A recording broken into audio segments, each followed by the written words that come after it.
And it took me from January to the beginning of September to make my first $100,000. And then it took me from the beginning of September to November to make my second $100,000. So it took me 3 months to make what it took me 8 months to make initially. Hey everybody, it's Jan Sharte and I'm back again with another video. So, long time no talk. Sorry, my forehead's kind of cut off right now. Hey, so it's been a minute since I've been on here to talk about anything that mattered.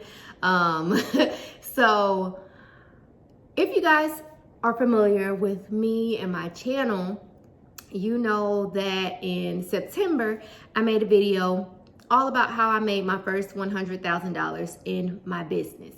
So what you may not know is that I made another $100,000 before the year ended last year. So in 2020, I ended the year with $215,000 in revenue, and it took me from January to the beginning of September to make my first $100,000, and then it took me from the beginning of September to November to make my second $100,000. So it took me 3 months to make what it took me 8 months to make initially. And so in December, I ended up making, I think, around 15,000 or something like that, 16,000. So yeah, I made over $200,000 in 2020, and I want to tell y'all all about it. So in this video, I want to tell you guys basically what helped me to make the second $100,000, because I already made the video about the first $100,000. And as I mentioned, the second time around, I made it a lot faster. And it was because I was a lot more clear. So this video is going to be all about that. So if you're interested, stay tuned. All right, so hopefully this video will be pretty straight to the point, because what I was doing to make the second $100,000 was pretty straight to the point. So if I had to summarize what happened during September to November, I would say I was doing more. And I was doing more because I had made basically the most money that I'd ever made up until that point. So I had already made $100,000. And at that point, it was like, you know, how can I use what I've made thus far to help me go further, to help me make more money?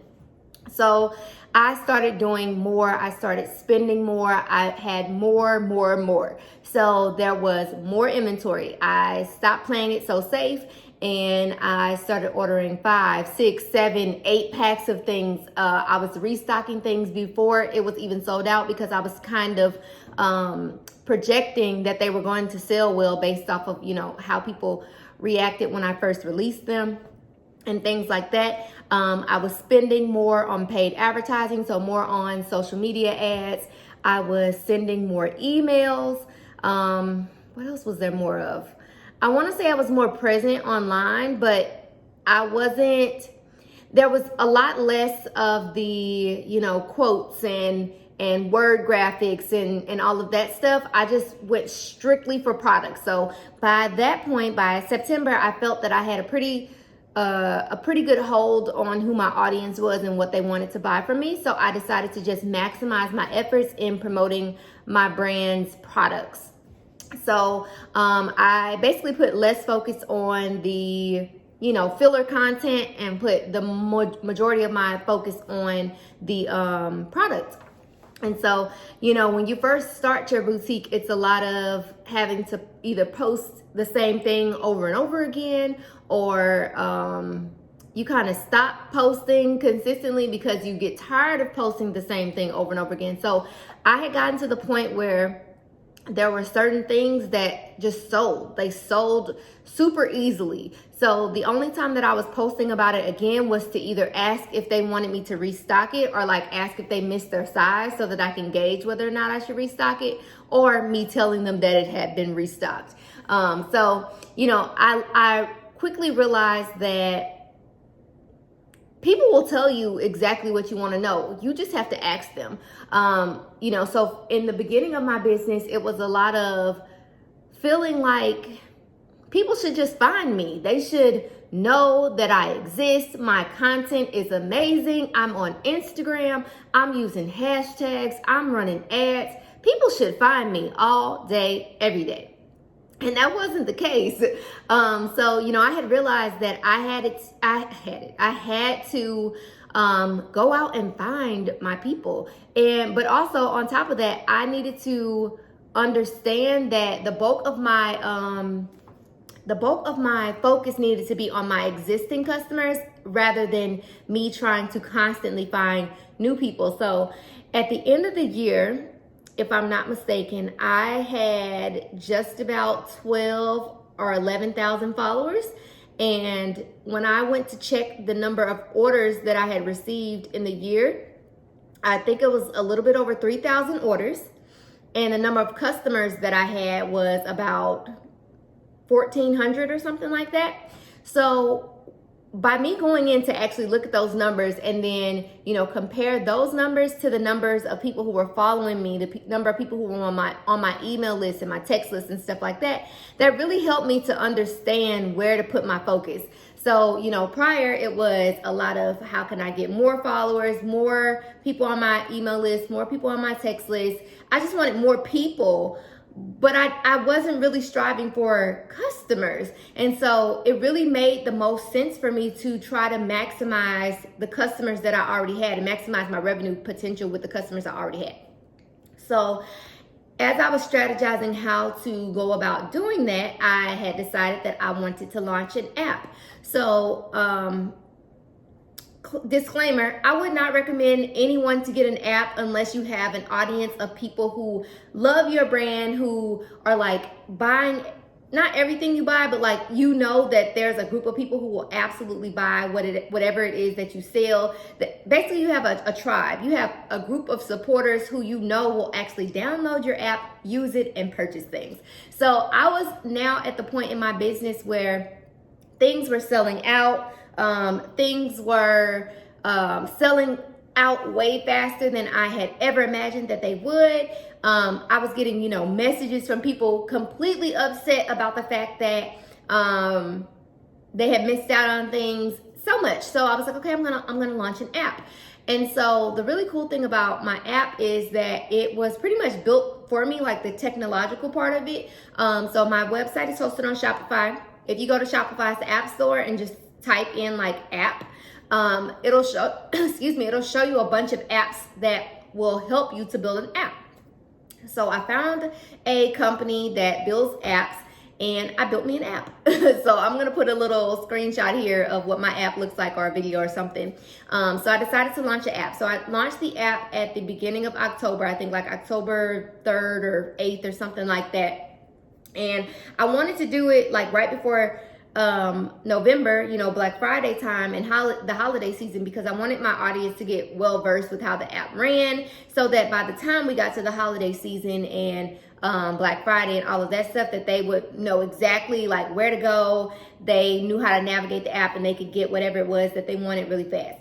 I also really understood that it was going to be extremely hard for me to convince a brand new person, like a person who had just followed me today, to download my app. So it made so much more sense for me to say, okay, well, I'm going to publicize this app mostly to my existing audience. And I position it as, you know, this new way, the newest and easiest way for you to shop with Brazen Boutique going forward. It's going to allow you to create an account. And it's just a seamless shopping experience where you don't have to, you know, deal with all the craziness that's happening on my website when I release new arrivals or run sales and stuff like that. And so one of the really cool things about my app is that as I'm putting products into the back end of Shopify, I can schedule them to post, you know, at a specific day and time. But if I go ahead and put them on my in the back end of my website and make them active, they show up in my app. So essentially, I was not only giving my existing audience a place where they could exclusively shop, but I also was giving them early access to the new arrivals. So if I wasn't, let's say, releasing the new arrivals till Friday, but I had already uploaded them into the back end of Shopify on Tuesday, my app subscribers were able to start shopping on Tuesday, which was really cool, and it worked out super well. So if I remember correctly, by the end of the year, I had made about $21,000 from my app. So my app basically added another, I don't want to say stream of revenue, it was a sales channel. So it provided another platform for me to sell my merchandise and ultimately make money. So obviously there was a group of people who had transitioned from shopping on my website to now shopping on my app. But what I found was these existing customers, because it was now so easy for them to just open, like click a button and now they can see my whole product instead of, opening Instagram, clicking the link in my bio, then having to click, another button to go find what they wanted, or, just a bunch of different buttons. They literally just clicked one button and boom, they were exactly where they needed to be. And another really, really cool thing about my app is that I can send push notifications. So if you ever get like a notification on your phone from any of the apps that you have downloaded and stuff like that, basically I can do that with my app subscribers. So long story short, this app allowed me to make an extra $20-something thousand at the end of the year. So advertising.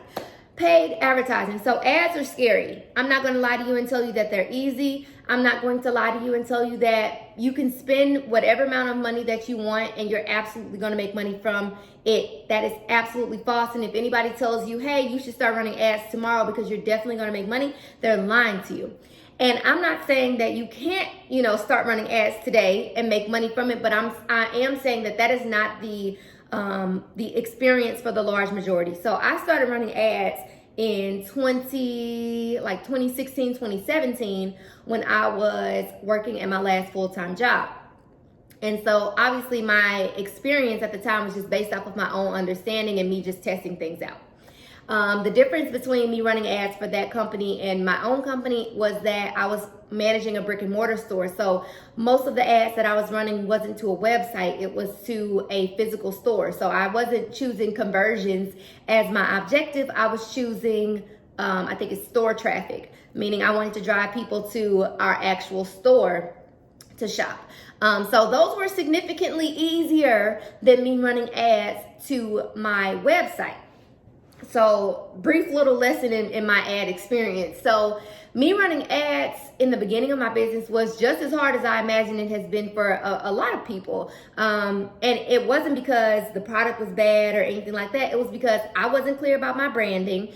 My content wasn't amazing. I mean, I thought it was like amazing at the time, but it wasn't amazing. And also I didn't run them long enough for me to actually test them and find what worked. So by the time I got to September, October, I knew what worked. I had ran ads literally the whole year. Not a ton of them, but I had just consciously told myself to just let them run. So essentially I was like, okay, this is how much money you're going to dedicate to ads every single month. And I allowed that to be the case. No matter how much money I was making, there was a set amount of money that I was willing to put towards ads, knowing that it was possible for me to not make money from them. So around April or May, I think it was, there was a couple of ads that I was running that were performing amazingly. There was one that was a traffic ad, the other was a conversion ad. The traffic ad was sending so much traffic to my website, it was crazy. And so what was even crazier about that ad was that as time progressed, those items were selling out, but it was still sending traffic to my website. So before that, my mentality would have been, well, this merchandise is sold out. You shouldn't be running this ad anymore. You need to create a new one. My mentality going forward was, this ad is sending consistent traffic to your website. Let it keep running. Just make sure that when they get to the website, there's something better or more amazing there to entice them enough to stick around and actually buy something, even though the thing that they clicked on in the ad is no longer there. So April, May, June-ish, well, basically all through the summer, I was selling biker shorts galore. I was selling so many freaking biker shorts. And if I'm not mistaken, this ad had nothing but biker shorts in it. So by the time we got to August, this ad was still running. There was no biker shorts to be found, but people were still clicking on it. It was so crazy. And I think I probably turned it off around that time. But anyway, long story short, I realized just because something is sold out doesn't mean that the ad no longer is purposeful. So the ad's purpose was to drive traffic to my website, and that was exactly what it was doing. The ad's purpose was not to sell the biker shorts. The ad's purpose was to send traffic to my website. It was doing that, so I allowed it to keep doing that.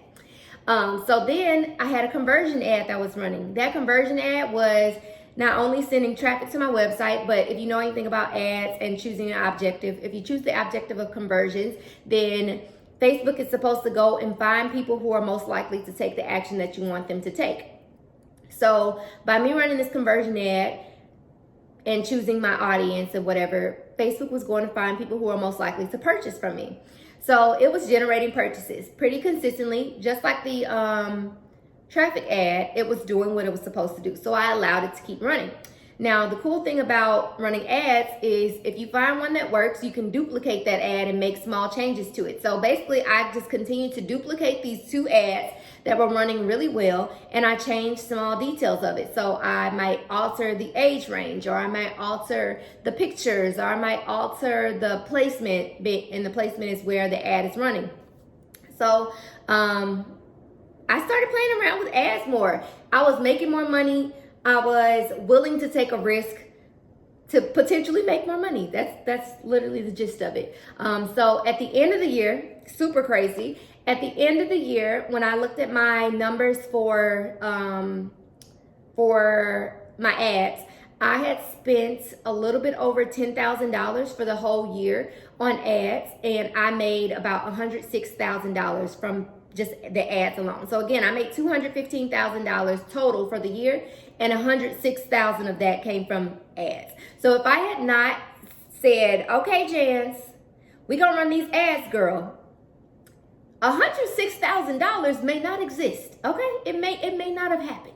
And I really want to tell you guys that again, I started with a super small budget, and it still isn't large. Like, compared to the amount of money I make in a month, I still am playing very scared as it pertains to ads, because again, it is the result is super unknown. You never know what's going to happen. I still run some ads that are absolutely trash, and I make no money from them, or they don't send a ton of traffic, and that money is basically lost. But then I'll have another ad that runs down the line that runs amazing, and it makes up for that money that I lost on the front end.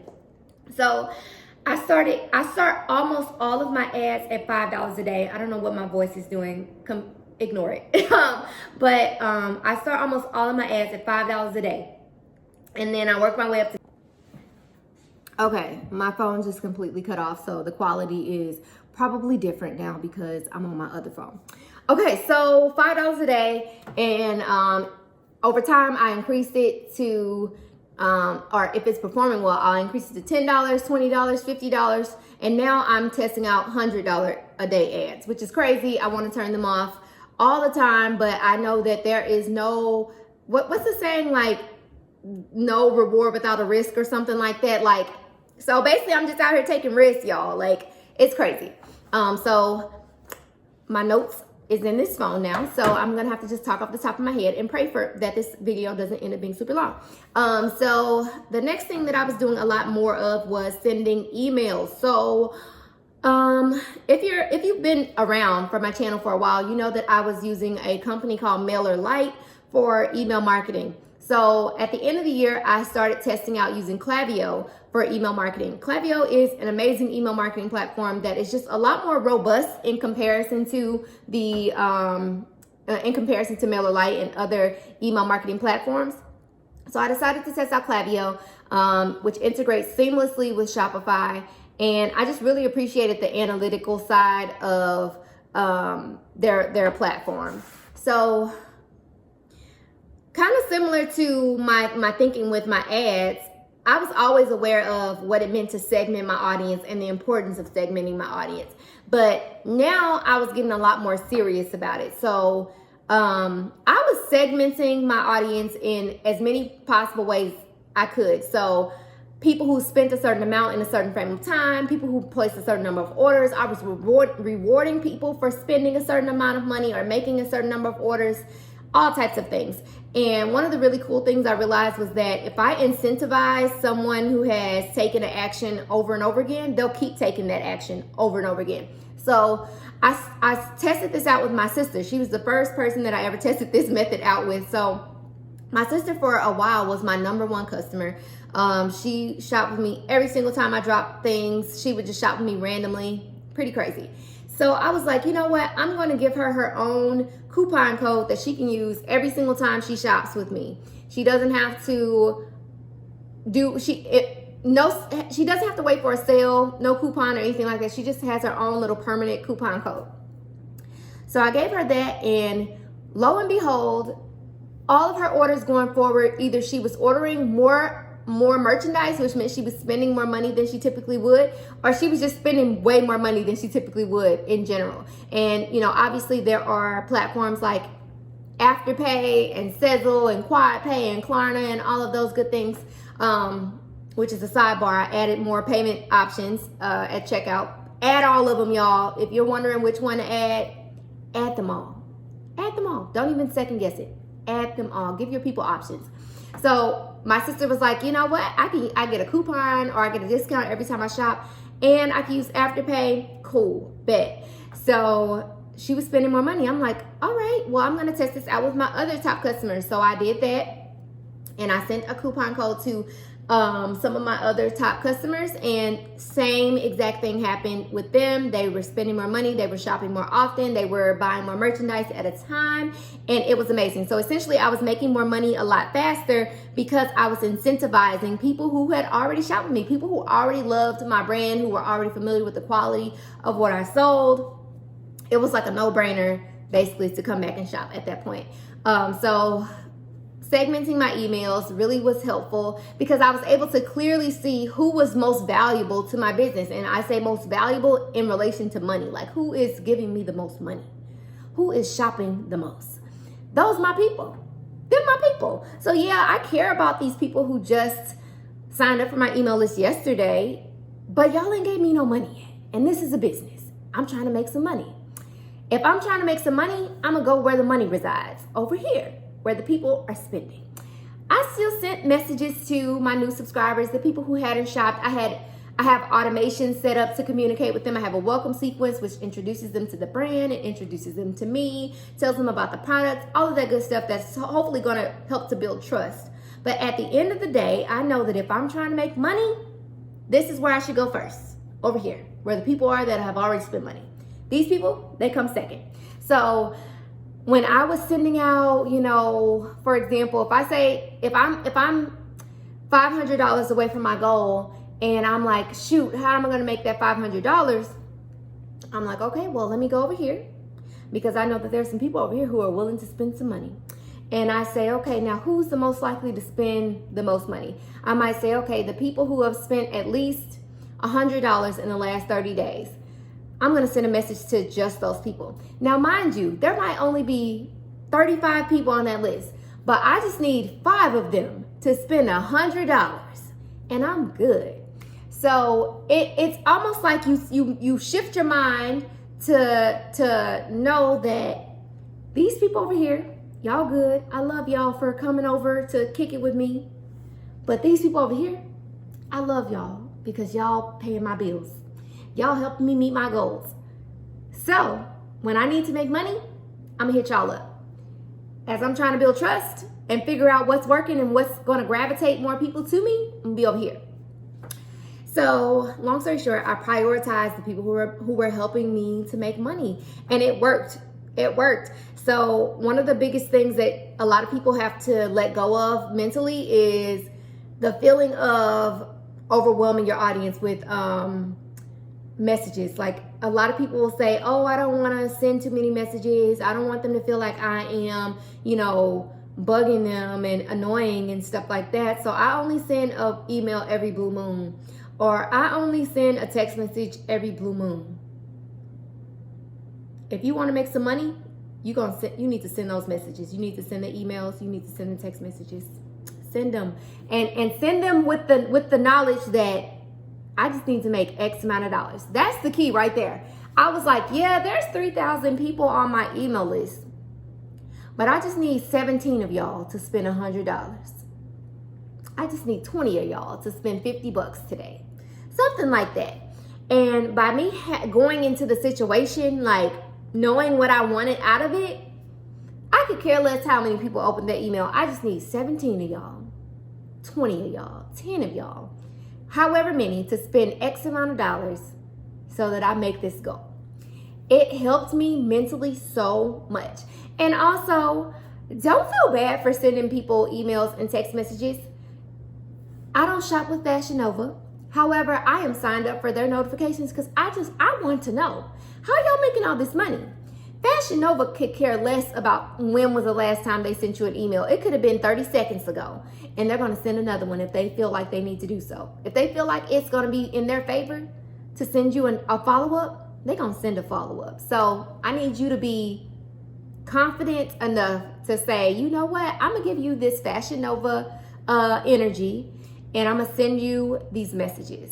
I'm going to send you one today, one tomorrow, and one the next day if I need to. If I'm not making my goal, I'm going to hit you up again and again and again. The key, though, is to make sure that the message that you're sending makes sense for the audience. And that's why segmenting is so important. So by me sending a message to these people over here who have not purchased from me before and saying, today only, if you spend $100 or more, you'll get 20% off your transaction.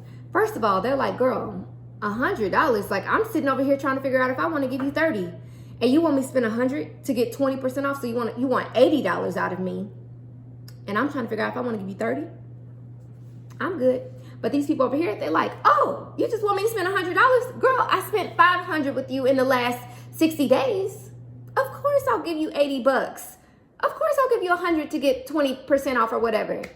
So again, you got to be clear about who it makes the most sense for you to send these messages to. If I'm running a sale, it's funny, like if I'm running a sale, I'm gonna hit these people up. If I'm just telling you about the new arrivals and all that good stuff, I'm gonna send it to everybody because these people might want to buy one thing. These people might want to buy 7, you know?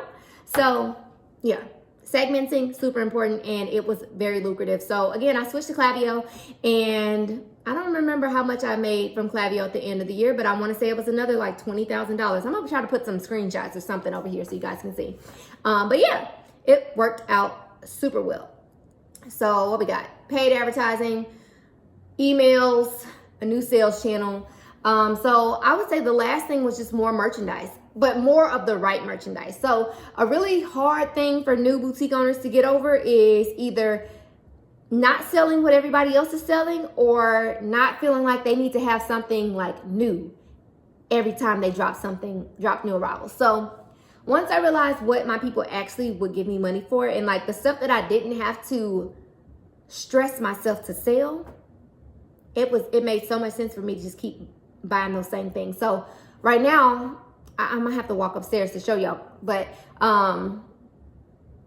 almost everything that I have in stock for my spring release are things that I've had before. There is nothing that I'm releasing currently that my audience has not seen. It's just new colors. They know the fabric, they know the quality, they know the price point or a range of price. They're familiar already. Now it's just like, which color you want this time, boo? Which color? So sometime last year, I would say early last year, I realized I don't need to sell what everybody else sells in order to make money. And I don't need to have something new every time y'all see me pop up online. I just need to have something that I know for a fact you want. And the only way that I could know that they wanted that was by them giving me money for it previously. So once I was clear about what exactly people would buy, how much they would spend, all of that stuff, it made it a no-brainer for me to keep restocking things. I restocked some things so many times last year. It was crazy. Like I spent with one vendor, I know for a fact I probably spent like $50,000 last year. It was crazy. Now, mind you, when you think about the amount of money that I made versus the amount of money that I spent with this one vendor, it seems odd. But that was the only vendor that I spent that much money with. The rest of them were kind of just, here and there, sporadic. 1 month I might shop with this one. The next month I might shop with that one. But this one vendor, I was like, oh, my audience loves that stuff. We're going to keep doing that. We're going to run that back over and over again. So my audience they got very familiar with what to expect. And it made it 10 times easier for them to come back because they knew next week, regardless of if I had something new, it was going to be something that they were kind of familiar with or that they could trust the quality of because I had sold something similarly in the past. So essentially what I'm saying here is that yes, you could definitely have things that are new and fresh every single time you drop new arrivals. Clearly, I mean, I still drop new arrivals that are new and that they've never seen, but the bulk of my inventory is stuff that I know for a fact that they're going to buy. And that really helped me to make more money. So once I was clear about what they would buy, how much they would spend, it was easier for me to decide how much of it I was going to buy. So yes, I started the year with 1 pack, and then I worked my way up to 2 packs. By the end of the year, it was like, okay, if I buy 7 packs of that and I price them all at $40, then I should make this amount of money. And then I was like, well, you know, I typically get left with the smalls, so we're gonna just take the smalls out of the situation. So if we take the smalls out, I probably make this amount of money. And so going forward, it was like, okay, I'm gonna buy this amount of inventory up front to hopefully be able to make a specific amount of money. I know potentially what might be left over, but it's not a complete loss because I'm pricing my merchandise with it in mind that this is how much money I wanna make based off of what I think I'm gonna sell, not based off of my desire to sell it all, if that makes any sense. So there's a ton of merchandise that I had left over at the end of the year. Tons. But, you know, again, if you guys have been following me for some time, you know I am a huge advocate for having strategic markdowns and strategic promotions. So all of this leftover stuff, I'm just running strategic promotions around it to clear it out. It's clearing out over time. I don't need it to clear out immediately. I don't need it to be gone right now because I've already made the money that I wanted to make. I made the money. I met the goal, you know? So again, more. The answer to the second $100,000 was more. What can I do more of? What can I spend more money on that's going to produce a predictable result? That was the key. What can I predict is going to happen? So based off of the fact that I had ads that have run amazingly, I had merchandise that had sold amazingly, I had customers who I knew for a fact would purchase from me, I was banking on those things to just help me scale it. And that's exactly what happened. So those are the 4 things.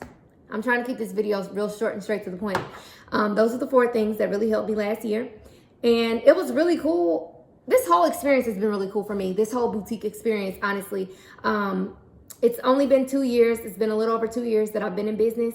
And to have made 6 figures already is so mind-blowing to me because I've worked in retail my whole life. I've worked in retail since I was 17 and I wasn't making money. I was making $10, $15 at the most, I think was the most I had ever made up until my job let me go. I had never seen 6 figures ever. The only time I had seen 6 figures was when it was saying, oh, I had helped this store produce 6 figures. So to be able to do that for myself, to see it happen one time was like, oh, I could do this. I could do this again. I could do this over and over again. It was crazy. So, you know, I've been so blessed to be able to experience what that has been like. And the most fun part has been helping other people to do it. So my biggest month last year was November, obviously Black Friday, all of that good stuff. I made, if I'm not mistaken, did I make $40,000? I feel like I made just over $40,000. So out of the $215,000 that I made, over $40,000 of it came from 1 month. Sidebar. See, this is how the video ends up long.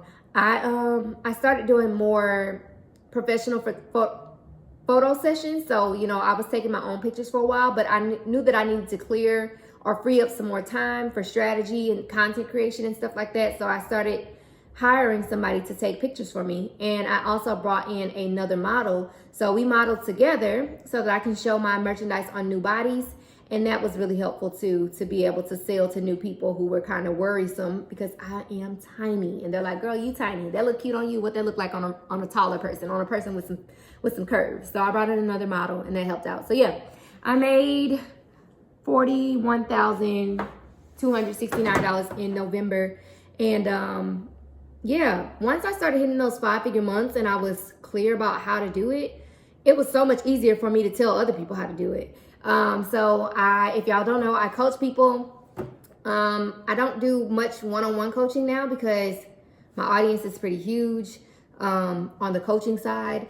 And in order for me to be able to coach the number of people that reach out to me and to actually impact a number of people that I can be proud of, I pretty much only do group coaching now, but I have multiple clients who are making 5 figures now, which is crazy. So I'll put the link in the description bar for my coaching program if any of you guys want to check it out and read some testimonials and all that stuff. But yeah, so I mean, even more rewarding than me making 5 figures a month is me helping somebody else make 5 figures a month. And I have done that multiple times now. It's amazing. So yeah. So my new goal for 2021 is, I keep saying $350,000, but I feel like I should just try to double what I made.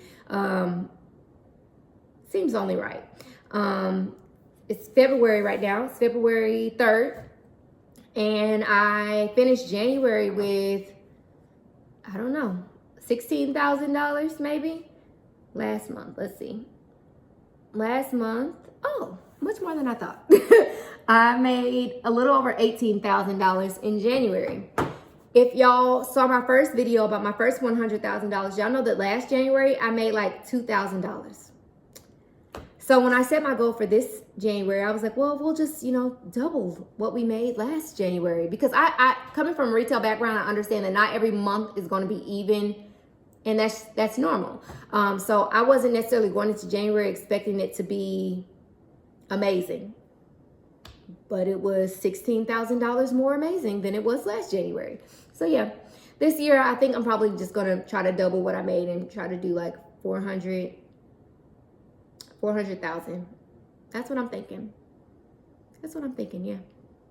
But anyway, I just want to make this video to tell y'all about the second $100,000 that I made, which was mind-blowing to me. It was mind-blowing that I was able to make that in 3 months. Blew my mind. Blew my mind. But yeah, I hope that this video was helpful. Might not have been as helpful as the first one, but I hope you took something from it. If you have any questions, put them in the comments, and I will definitely try to get to all of them. There was a ton of them on the last one. But yeah, thank you guys so much again for watching, for your support.